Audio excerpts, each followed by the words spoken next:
2005, my guest today, Joel Greenblatt of Gotham Capital, had a major bestseller with a little book that beats the market, and now he's co-founded Formula Capital, which is Formula Investing, which is going to invest based on the quote-unquote magic formula that you describe in the book. So for a lot of people, I know this idea that there's a magic formula out there, that's the road to riches is going to send people a little bit off the rails. But what is the magic formula? Basically, it's a long-term investment strategy that ranks stocks based on how cheap they are and how good they are based on their return on capital. In other words, how good is the underlying business. Okay. So return on capital, that you can't fudge. How do you know if a stock is cheap or not? Because there's so many different ways to value a stock. Okay, well, we did a lot of back testing for the book, and the metric we used was last year's earnings. So no guesswork. We're not predicting how things are going to go next year or the year after, and there are a lot of flaws with using last year's earnings. Nevertheless, in the testing, following those principles, in other words, is a stock cheap relative to its earnings? Are you buying a lot of earnings for the price you're paying? Was our metric for cheap. And then we ranked all stocks based on cheapness. And then we looked at the underlying business. What is the return on capital of the business? And I described, a hypothetical Jason's Gum Shops in the book. And I said if it costs you $400,000 to open a store, and that store earns $200,000 a year, that's a 50% return on capital. And then I compared it to another fictional business called Just Broccoli. Right. And that business also costs $400,000 to open a store, but it only earns $10,000 a year for obvious reasons, and that's a 2.5% return on capital. And when we rank stocks, we say 50% is better than 2.5%, certainly. So we rank all stocks based on their return on capital. We combine that with all the ranked stocks based on how cheap they are relative to their last year's earnings. We combine those two rankings to look for cheap and good stocks that have the best And that's the key, that combined. it's the combination of the two factors. It's the combination. It's sort of taking Ben Graham, which is buying cheap relative to earnings, and adding a little bit of a Buffett twist, which says, hey, I really care about the quality of the business. I don't want to just buy cigar butts, as Warren Buffett would put it, where there's one puff left and it's really cheap, so it's fine, but it's not really a great long-term business. And Buffett really combined the teachings of Ben Graham and went the next step and said, why don't we buy good businesses that we can buy at an attractive price? Right. So again, I'm sure there's a lot of people out there who are skeptical that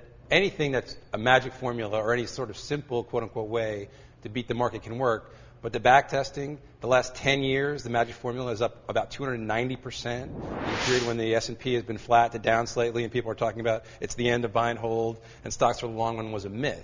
Do you think you can replicate that kind of outperformance? Well, in the book, we studied the period from 1988 to 94. So we had a 17-year period there.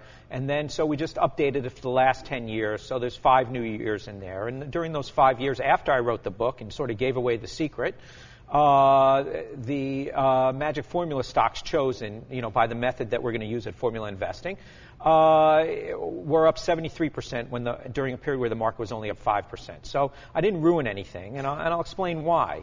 Right, because you think once you give away the magic formula, everyone's going to do it, and that's going to dilute its ability to outperform the market. Right. So I make a big point in the book to explain why the magic formula really isn't so magic and or so great.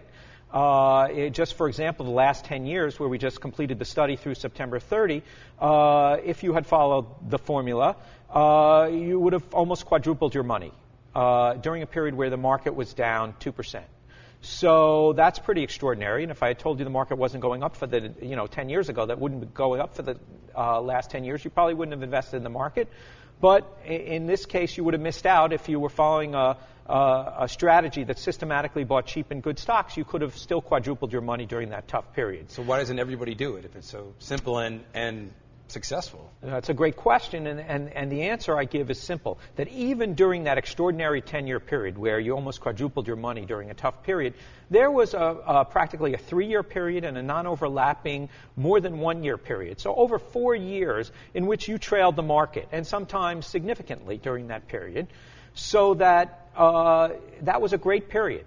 In other words, basically the formula would have beaten the market by 15% a year during a 10-year period, and you can't always expect that. So, and even with that extraordinary performance, you still underperform for 4 out of the 10 years. So most people give up on a formula that doesn't work for a year or two, and that's why this keeps working. And it's really no different than most value investing strategies that are work over a long period of time, but not necessarily when you want them to over the next year or two. You can't really guarantee that, but that's why it continues to work, because people give up on it. Right. So as you mentioned, the last 10 years have not been very good for major averages.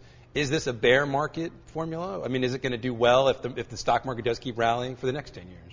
Well, the period, the 10 years before this past 10 years, was a very good period for the market, and the formula also did extraordinarily well. So it's really just the logic. If you can buy good companies, but only when they're cheap, does that make sense to you? And the market is very emotional, and people are emotional in the short term, but over the long term, logic holds out. The market does get it right, but it may take 2 or 3 years, or sometimes even longer, for the market to figure things out, or to get it right, or to be rational. It usually gets there. I promise I teach at Columbia for the last 14 years, and one guarantee I give my students is if they do good valuation work on their companies, the market will usually agree with them. Unfortunately, it may take 2 or 3 years. Right.